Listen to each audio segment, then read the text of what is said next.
함께 보도록 하겠습니다. 하나님의 말씀은 시편 23편 1절에서 6절까지의 말씀입니다. 시편 23편 1절에서 6절까지의 말씀. 우리 찾으신 줄로 알고 한 절씩 교독하여 읽도록 하겠습니다. 여호와는 나의 목자시니 내게 부족함이 없으리로다. 그가 나를 푸른 풀밭에 누이시며 쉴만한 물가로 인도하시는도다. 내 영혼을 소생시키시고 자기 이름을 위하여 의의 길로 인도하시는도다. 내가 사망의 음침한 골짜기로 다닐지라도 해를 두려워하지 않을 것은 주께서 나와 함께 하심이라. 주의 지팡이와 막대기가 나를 안위하시나이다. 주께서 내 원수의 목전에서 내게 상을 차려주시고 기름을 내 머리에 부으셨으니 내 잔이 넘치나이다. 내 평생의 선하심과 인자하심이 인자하심이 반드시 나를 따르리니 내가 여호와의 집에 영원히 살리로다. 아멘. 이슬과 같은 은혜로 이끄시는 목자라는 제목으로 말씀을 나누고자 합니다. 이 말씀이 쓰여진 이스라엘의 지역 배경을 살펴보면 사실 푸른 초장은 아주 드물게 있습니다. 이스라엘이 위치한 팔레스타인 지방은 대부분 광야로 이루어져 있으며 그나마 풀숲이 있는 지역은 이스라엘 북부의 사마리아 지방과 또 갈릴리에 있는 일부 지방에서만 푸른 초장, 푸른 풀숲들을 발견할 수 있습니다. 그나마 있는 이 푸른 풀숲도 양을 치지 않고 소를 키우는 목축에 적합하다고 합니다. 그래서 이스라엘에서 이 양을 목축하는 지역의 배경은 사실 광야입니다. 광야. 그래서 이 광야에서 목자가 어떻게 양을 키우는지가 참 궁금한데요. 광야는 잘 아시다시피 먹일 풀과 물이 부족한 곳입니다. 척박한 광야의 환경에서 살아남기 위해서는 생명력을 보존하기 위해 먹을 양식, 마실 물이 절대적으로 필요한데 굉장히 구하기 어렵기 때문입니다. 그렇다면 이 광야에서 물을 얻기 위해서 오아시스나 1년에 한두 번 내릴 비만을 바라고 있어야 될까요? 그렇지 않습니다. 그래서 광야에서는 비 못지않게 이슬이 굉장히 중요합니다. 광야에서는 비가 내리지 않는 대신 이슬이 내립니다. 매일 밤 수억 개의 이슬방울이 지면에 내립니다. 이 이슬방울이 광야를 살리는 것입니다. 광야의 모든 생물들은 바로 이 이슬을 마시고 하루하루를 살아갑니다. 그리고 광야의 양들 또한 이 이슬을 먹고 삽니다. 물도 없고 풀도 넉넉지 않은 광야에서 어떻게 양을 칠 수 있는가? 이슬 때문에 가능하다는 것입니다. 양은 밤새 내린 이 이슬을 아침에 핥아 먹습니다. 그 몇 방울의 이슬방울로 매일매일을 버티는 겁니다. 다행히도 양은 물을 그렇게 많이 마시지 않아도 살아갈 수 있는 동물입니다. 그리고 양이 뜯어먹는 풀도 이 이슬을 먹고 자랍니다. 오늘 말씀 본문에 나오는 그가 나를 푸른 풀밭에 누이시며 라고 나오는 이 대목의 푸른 풀밭은 히브리어로 데쉐라는 단어를 사용합니다. 이 데쉐라는 단어는 연한 풀, 새로 돋아난 풀이라는 의미를 가지고 있습니다. 간밤에 내린 이슬을 먹고 고개만 쏙 내민 이 풀을, 잡초를 양이 먹고 살아가는 것입니다. 우리가 인생의 광야를 지날 때에는 이 이슬 같은 은혜만으로도 광야에서 충분히 버텨낼 수 있습니다. 이처럼 이 말씀의 배경인 이스라엘에서는 이슬이 비 못지않게 굉장히 중요합니다. 그래서 호세아 14장 5절은 이렇게 말씀하고 있는데요. 우리 함께 읽도록 하겠습니다. 시작. 내가 이스라엘에게 이슬과 같으리니 그가 백합화 같이 피겠고 레바논 백향목 같이 뿌리가 박힐 것이라. 아멘. 내가 이스라엘에게 이슬과 같으리니 라고 말씀하고 있습니다. 이스라엘에게 이 이슬이 어떤 의미를 가지고 있을까요? 광야의 모든 생물들은 이슬을 마시고 하루하루를 살아갑니다. 또 광야의 이스라엘 백성들 또한 이슬 덕분에 40년간 광야에서 살아갈 수 있었습니다. 출애굽기 16장 13절에서 14절의 말씀을 살펴보면 하나님께서 만나를 내리시는 장면을 이렇게 묘사하고 있는데 우리 말씀을 함께 읽도록 하겠습니다. 시작. 저녁에는 메추라기가 와서 진에 덮이고 아침에는 이슬이 진 주위에 있더니 그 이슬이 마른 후에 광야 지면에 작고 둥글며 서리같이 가는 것이 있는지라. 아멘. 새벽에 온 지면에 이슬이 내립니다. 동이 터오면 이 이슬이 마르게 되고 그 마른 자리에 무엇이 생길까요? 만나가 생기는 것입니다. 만나는 이슬이 내린 자리, 이슬이 마른 자리에 생겨났습니다. 하나님께서 이스라엘의 광야 생활 40년 동안 매일매일 만나를 내리셨습니다. 만나를 40년 동안 매일 먹게 하셨다는 이 말씀은 40년 동안 매일같이 이슬을 주셨다라는 말씀입니다. 이것이 잘 안 와닿으실 수도 있는데 1년 365일 동안 하루도 빠짐없이 이슬이 내리는 곳은 없습니다.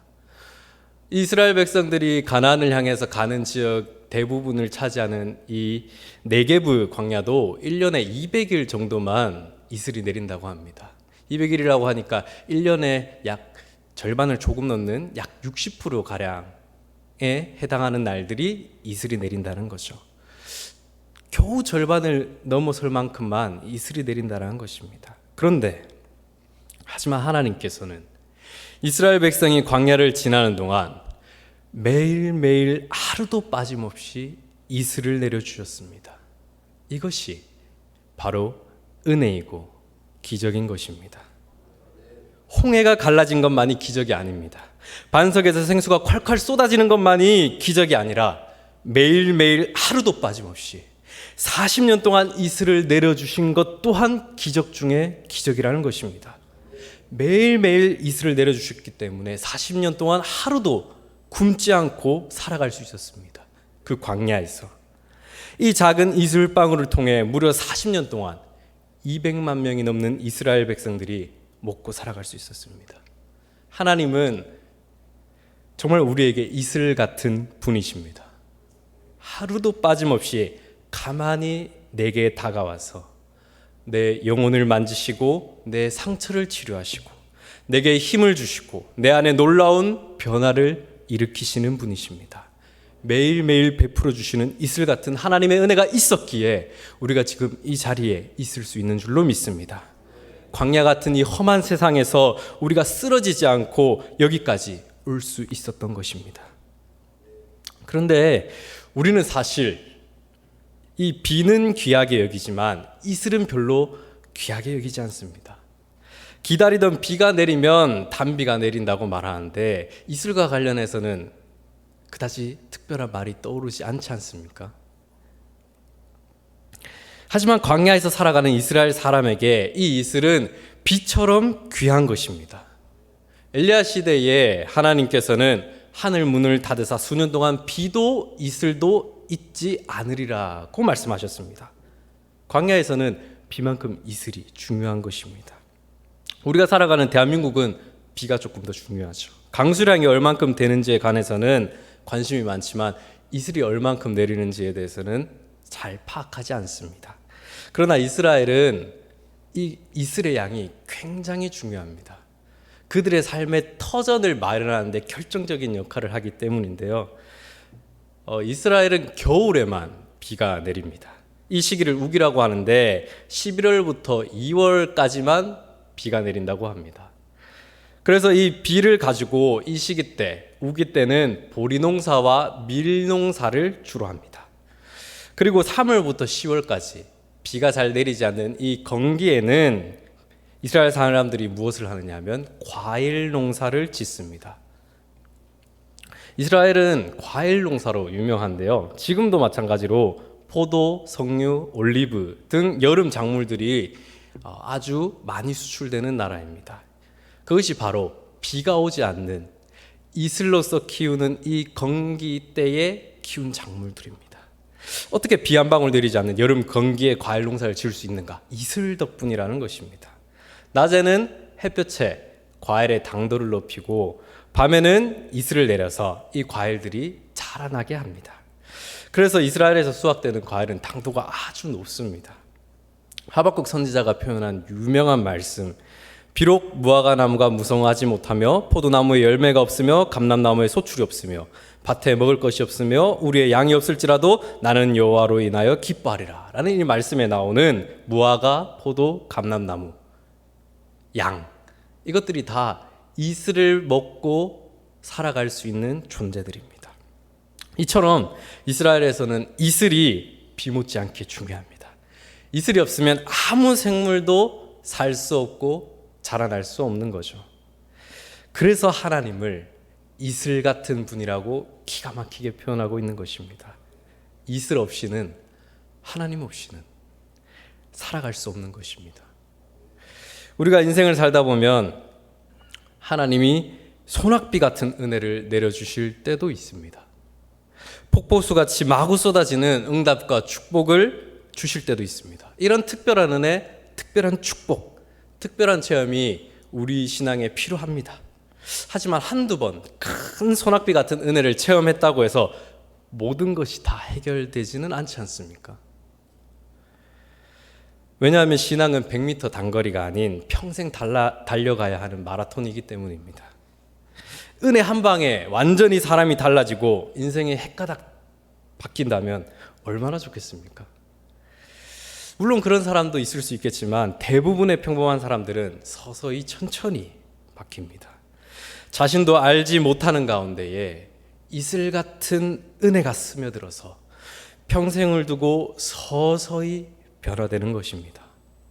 처음 예배당에 나올 때 나 같은 사람도 달라질 수 있을까? 변화될 수 있을까 싶었는데 하루, 이틀 교회를 나오고 예배에 참석하고 매주 말씀을 듣다 보니 자신도 모르게 하나님의 은혜가 내 안에 스며듭니다.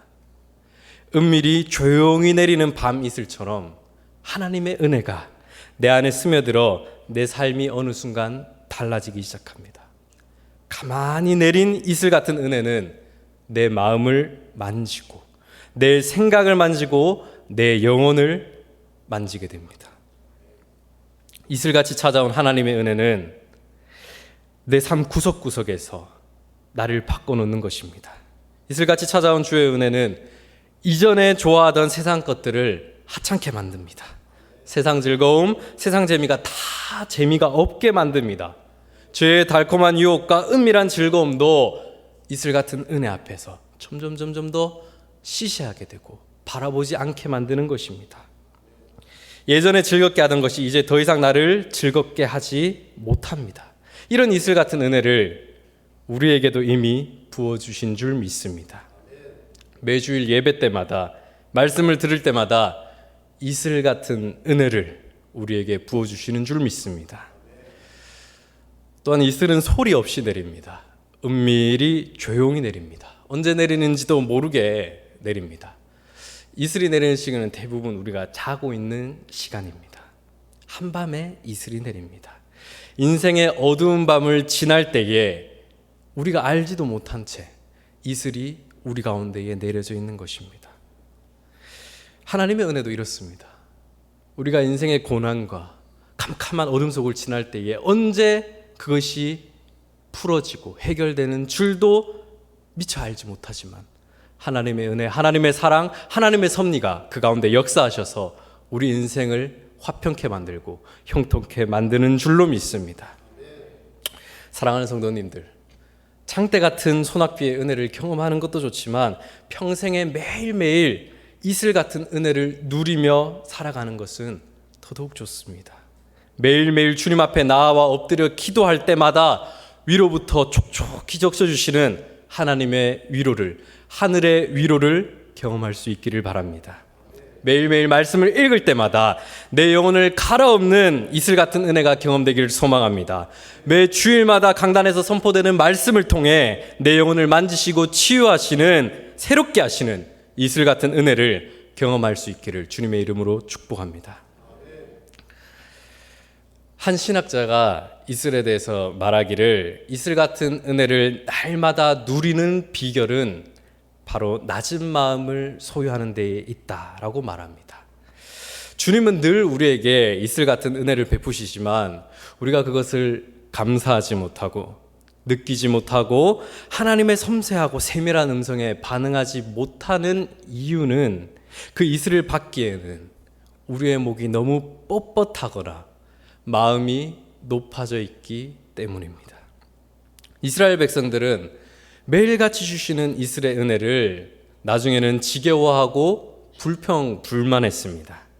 하나님의 신실하심을 시시하게 생각하고 너무 익숙해져 버린 나머지 감사하지 않는 마음으로 바뀐 것을 우리는 말씀 가운데서 확인할 수 있습니다. 우리도 날마다 주시는 일반 은총들, 당연하게 받아 누리는 것들에 대한 감사를 잊고 살아갈 때가 있습니다. 당연한 건 아무것도 없습니다. 모두 창조주 하나님이 우리에게 주신 선물입니다. 먹고 마시고 숨 쉬는 것, 일할 수 있는 육신과 힘과 능력들이 모두 하나님이 주신 선물들입니다. 이것을 잊지 않으려면 우리는 낮아져야만 합니다. 사막에 사는 여우는 바위에 맺힌 이슬을 고개를 숙여서 핥아먹습니다. 또한 도마뱀은 자기 몸을 굽혀서 등에 내린 이슬을 땅에 떨어뜨린 다음에 고개를 숙여서 핥아먹습니다. 그러면 입이 등에 닿지 않는 풍뎅이들은 어떨까요? 이 풍뎅이들은 최대한 자기 몸을 공처럼 말아서 고개를 푹 숙여서 자기 등에 떨어진 이슬이 딱 떨어지는 순간 그것을 핥아먹습니다. 양들도 이슬을 먹기 위해서, 이 풀들을 먹기 위해서 자기의 고개를 숙여야지만 그것을 먹을 수 있습니다. 양들도 이렇게 하듯 우리 또한 가장 낮고 순수한 마음으로 나를 최대한 낮춰야지만 하나님이 주시는 날마다 베푸시는 이 이슬 같은 은혜를 내가 실제적으로 누리고 경험할 수 있는 줄로 믿습니다. 그래서 우리가 이 땅 가운데서 평안하고 주님께 감사하며 살아갈 수 있는 지름길은 낮고 낮은 하나님 앞에서의 겸손한 마음을 소유하는 것입니다. 하나님께서 가장 원하시는 것이 바로 이 마음인 줄 믿습니다. 그리고 놀라운 것은 이 이슬 같은 은혜가 모이게 되는 것입니다. 처음에는 잘 보이지 않고 땅에 떨어지고 미세한 것처럼 보이는 이 이슬 같은 은혜가 내 안에 모이기 시작하면 우리 안에 생수의 강이 흐르게 되는 것입니다. 우리는 장대 같은 축복의 소낙비, 은혜의 소낙비가 쏟아져야지만 그것이 감사의 제목이 되고 직성이 풀립니다. 이슬 같은 은혜는 너무 감질 난다고 생각합니다. 하지만 우리 옛말에 그런 말 있지 않습니까? 밤이슬에 옷 젖는 줄 모른다 라는 이 말처럼 이슬 같은 은혜가 쌓이고 쌓이게 되면 우리 영혼을 흠뻑 적시게 됩니다. 이슬같이 조용히 은밀하게 내리는 은혜도 하루 이틀, 한 달, 1년, 5년, 10년 쌓이게 되면 어느새 우리 영혼의 옷을 주님의 은혜로 가득가득 흠뻑 적시게 되는 것입니다. 그리고 어느샌가 그 이슬이 모여 우리 심령 안에 생수의 강을 이루게 됩니다. 요한복음 7장 38절에 적혀있듯이 나를 믿는 자는 성경의 이름과 같이 그 배에서 생수의 강이 흘러나오리라. 말씀에 은혜의 강이 우리 안에 흘러넘치게 되는 것입니다. 이슬 같은 은혜가 내 안에 스며들어 그것이 쌓이고 쌓이게 되면 은혜의 큰 강을 이루게 됩니다. 우리 안에 말씀이 쌓이고 쌓이게 되면, 우리 안에 기도가 쌓이고 쌓이게 되면, 우리 안에 은혜가 쌓이고 쌓이게 되면 엄청난 생수의 강을 이루게 됩니다. 여러분, 내 안에 이 생수의 강이 흐르게 되면 그때부터 놀라운 일이 일어납니다. 나를 만나는 사람들이 나를 통해 은혜를 체험하게 됩니다. 그냥 마주보고만 있어도 은혜가 되고 기쁨이 됩니다. 힘을 얻고 용기를 얻게 됩니다. 나를 통해서 생수의 강에 흘러넘치는 나의 모습을 통해서 예수 그리스도의 은혜를 경험하고 예수 그리스도의 얼굴을 발견하게 되고 예수 그리스도의 향기를 느끼게 되는 것입니다. 나를 통해 예수 사랑이 흘러들어가게 됩니다. 예수 생명이 흘러들어가게 되는 줄로 믿습니다. 주님 주시는 이슬을 받으며 살아가는 모든 이들이 이렇게 되기를 주님께서는 원하십니다. 이슬의 은혜가 강같이 흘러넘쳐 주님의 소원을 이루어드리고 사람을 살리고 키우고 고치는 데에 쓰임받는 우리 모두가 되기를 간절히 소망합니다. 목자 되신 주님은 우리에게 매일같이 살아갈 힘과 능력을 주시는 분이십니다. 이슬과 같이 나에게 찾아오셔서 내 인생을 주의 은혜로 적셔주시고 목마름과 갈급함을 채워주십니다. 하루도 빠짐없이 매일매일. 너무 좋은 목자이지 않습니까? 제가 어렸을 적에 들었던 한 예화를 소개해드리고자 합니다. 어떤 목사님이 이웃 교회에서 심우하는 후배 전도사님으로부터 그 교회에 주일밤 예배에 설교를 해달라는 요청을 받게 됩니다.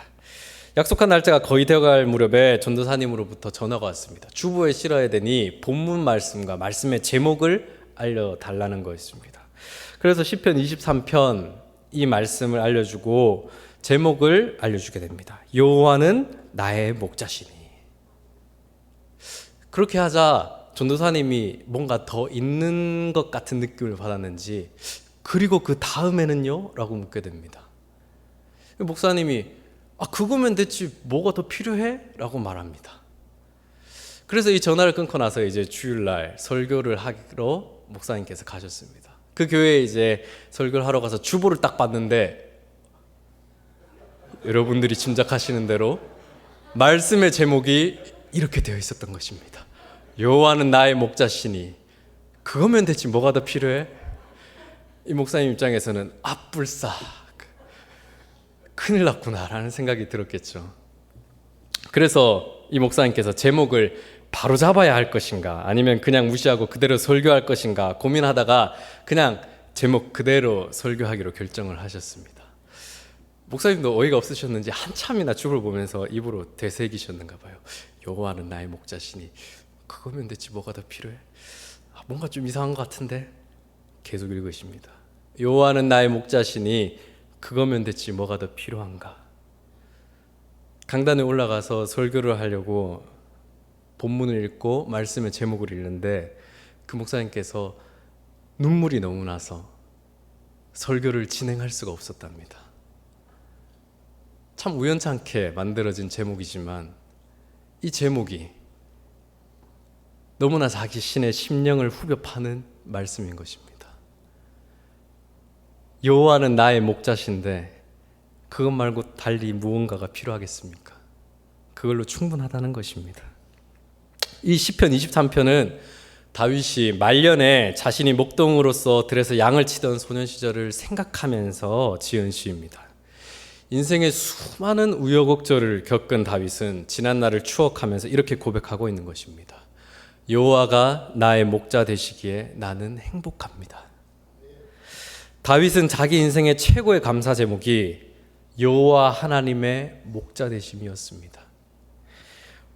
왕이 되기도 하고 수많은 금은보와 재화가 자기 것이었고 수많은 축복들, 인간으로서 가질 수 있는 것들을 아주 많이 가져본 다윗이 자기의 인생의 말미에 하나님께 감사하는 것은 주님이 내 목자였다는 것이 가장 큰 감사 제목이라는 것입니다.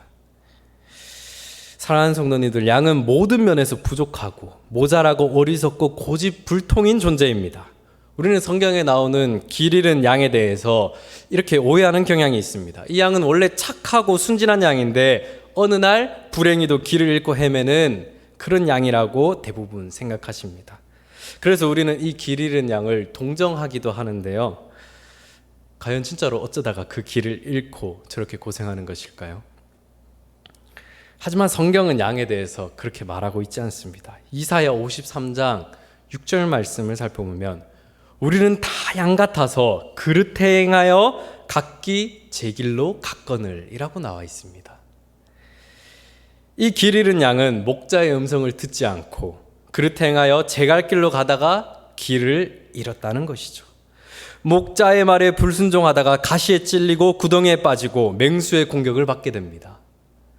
이렇게 불순종하고 거역하고 목자의 애를 먹인 게 한두 번이 아닌 게 바로 양의 본성입니다.